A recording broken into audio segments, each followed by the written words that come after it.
Assalamualaikum warahmatullahi wabarakatuh. Waalaikumsalam warahmatullahi wabarakatuh. Ya, selamat siang semuanya. Siang, Bu. Yang masih fokus ya belajar pada siang hari ini. Masih. Ya, hari ini kita akan belajar mengenai materi baru nih. Namun sebelumnya Ibu akan melakukan presensi terlebih dahulu. Mbak Inten Nurfatuna hadir. Ada Mbak Erina, Mbak Mia ya di sini ya. Ya, alhamdulillah. Nah, Ibu akan share screen terlebih dahulu.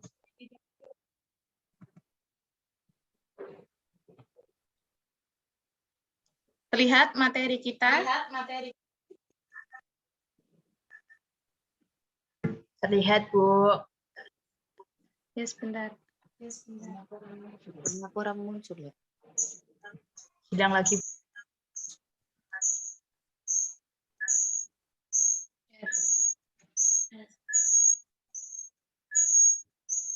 Ya, kita sudah lihat ya. Di sini kita akan belajar mengenai materi teks eksplanasi.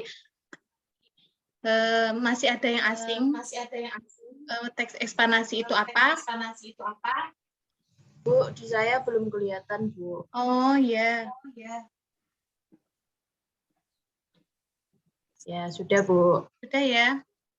Ya, teks eksplanasi. Kita akan belajar mengenai teks eksplanasi. Apa sih teks eksplanasi itu? Teks eksplanasi dalam bahasa Inggris itu biasanya explain, disebut explain atau menjelaskan, atau explanation yang artinya penjelasan.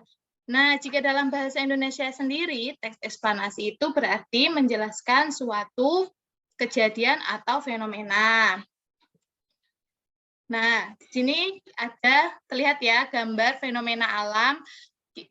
Dapat kita sebutkan bersama-sama yuk, gambarnya ada apa saja? Itu gambar pertama. Itu gerhana, Bu. Ya, ada gerhana bulan, ada gunung meletus, ada kebakaran hutan, ada kebanjiran. banjir. Nah, selanjutnya di sini ada fenomena budaya. Biasanya fenomena budaya itu identik dengan kesenian ya. Di sini ada apa? Ada tari saman dari Aceh, ada reog, ada wayang, dan ada angklung. Nah, selanjutnya ada fenomena sosial. Yuk kita sebutkan lagi, ada apa saja yang digambar ini? Tawuran. Ya, tawuran atau kenakalan remaja, ada kemacetan jalan, ada sampah yang terus menumpuk, dan ada kemiskinan. Sebelum melanjutkan pembelajaran atau materi kita, Ibu mau tanya, kenapa sih fenomena-fenomena tadi itu terjadi di lingkungan kita atau di sekitar kita? Ada yang bersedia menjawab? Karena kita ada di Indonesia, Bu. Ya, betul. Ada lagi? Karena takdir Tuhan, Bu, karena sudah kehendak Tuhan, misalnya seperti itu.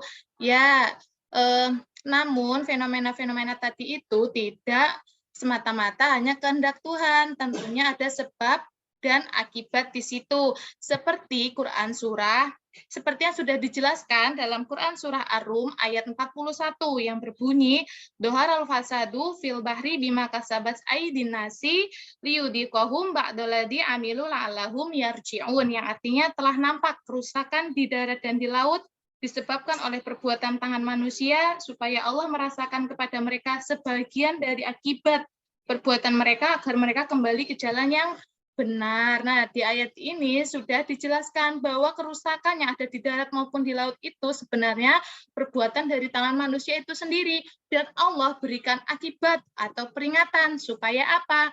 Supaya kita semua kembali ke jalan yang benar.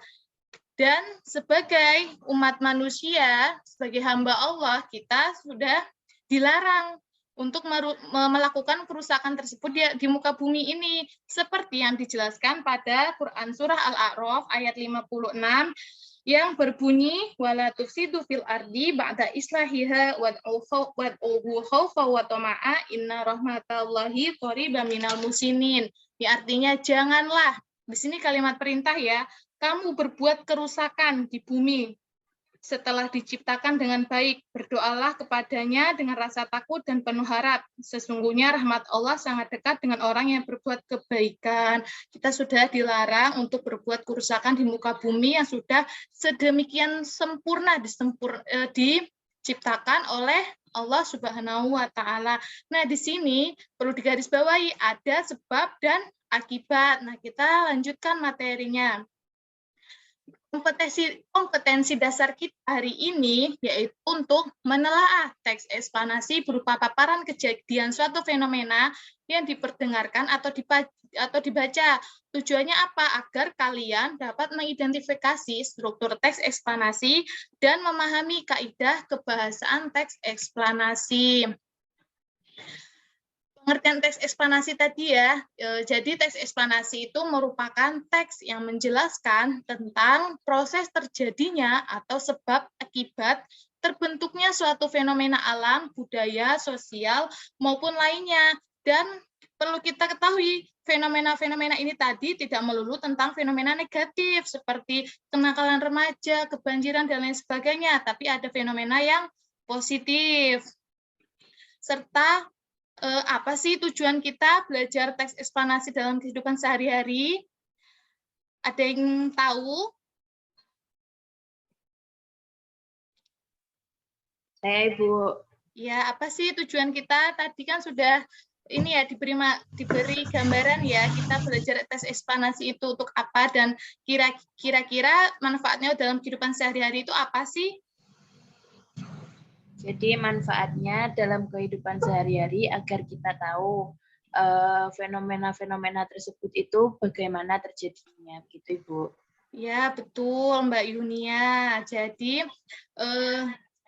dengan mempelajari teks eksplanasi kita mengetahui sebab suatu fenomena itu apa dan akibatnya untuk kita itu apa, untuk lingkungan dan untuk masyarakat itu apa. Sehingga setelah kita mengetahui sebabnya, kita terhindar dari berita hoax. Ya. Apa saja struktur eksplanasi? Yang pertama itu ada pernyataan umum, yaitu penjelasan umum dari suatu fenomena yang dibahas. Pernyataan umum ini kalian tulis di awal ya, biasanya itu latar belakang fenomena tersebut. Kalian dapat tuliskan di pernyataan umum. Yang kedua ada deretan penjelas, yaitu menjelaskan deretan proses bagaimana fenomena terjadi. Jadi kalian dapat menjelaskan dari awal sampai akhir fenomena tersebut di bagian deretan penjelas. Yang terakhir, interpretasi, yaitu pandangan dan pemahaman penulis mengenai fenomena yang dibahas atau kesimpulan kalian, kesimpulan si penulis itu. Setelah dijelaskan dari awal hingga akhir, nah kalian dapat menyimpulkan di situ. Nah, ciri teks eksplanasi sendiri itu ada yang pertama, itu bersifat faktual. Faktual itu apa? Yaitu apa adanya, tidak berdasarkan opini orang lain atau tidak mengada-ngada, tidak berdasarkan praduga per masing-masing orang ya, tapi harus bersifat faktual atau apa adanya. Yang kedua, ilmiah. Teks eksplanasi itu harus bersifat ilmiah, seperti tadi ada bencana, gerhana, ada fenomena alam, yaitu gerhana bulan atau terjadinya pelangi. Nah, itu pasti ada ilmunya yang dibahas oleh BMKG, Badan Meteorologi, Klimatologi, dan Geofisika. Nah, itu bersifat ilmiah. Yang ketiga itu objektif atau informatif. Jadi teks eksplanasi ini bersifatnya informatif untuk umum ya. Agar apa? agar ya tadi terhindar dari berita hoax, karena kita menginformasikan tentang kejadian ini, sebabnya apa dan akibatnya apa, seperti itu. Yang terakhir, bersifat generik. Bersifat generik itu berarti bersifat untuk umum, tidak untuk per masing-masing orang. Misalnya terjadinya hujan, itu kan terjadinya hujan kan secara umum, tidak per daerah. Atau seperti fenomena sosial itu, seperti kalian, fenomena pada diri kalian yang sering mager, seperti itu tidak termasuk teks eksplanasi ya, tidak termasuk dan tidak bisa kalian tulis dalam teks eksplanasi, karena teks eksplanasi yaitu untuk umum. Nah, di sini Ibu memiliki video dan Ibu minta untuk kalian menyimaknya secara baik.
Sudah disimak ya?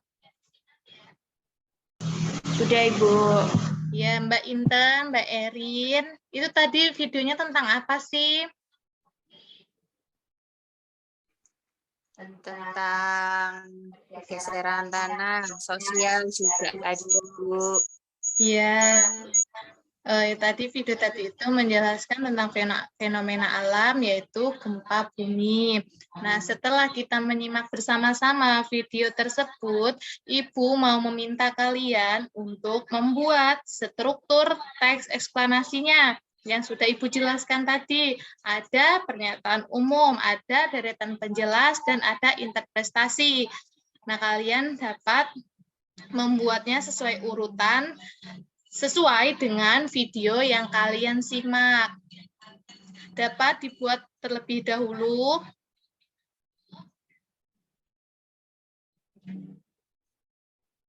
Ibu beri waktu 5-10 menit ya. Ya, karena waktu kita hampir habis, maka Ibu akan mengakhiri pembelajaran pada hari ini. Namun sebelumnya kita simpulkan materi pada hari ini. Ada yang dapat menyimpulkan?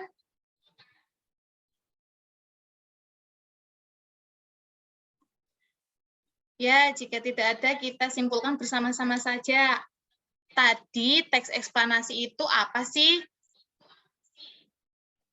Mbak Yunia? Jadi, teks eksplanasi adalah teks yang menjelaskan suatu fenomena alam, sebab akibat terjadinya fenomena alam, Bu. Ya, dan adapun struktur dari teks eksplanasi, strukturnya apa saja Mbak Inten? Tadi urut interpretasi. Ya. Oh, Mbak Inten malah keluar ya. Mbak Erina saja, tadi strukturnya ada apa saja? Ada pernyataan umum, ada deretan penjelas. Ya. Ya, betul.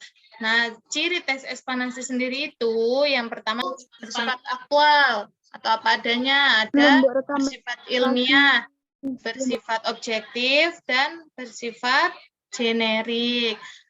Nah, demikian pembelajaran pada siang hari ini. Selamat melakukan aktivitas kembali dan selamat beristirahat. Ibu akhiri, wassalamualaikum warahmatullahi wabarakatuh. Waalaikumsalam warahmatullahi wabarakatuh. Terima kasih, Bu. Ya, sama-sama Ibu. Ini ya, akhiri aja ya Zoom-nya.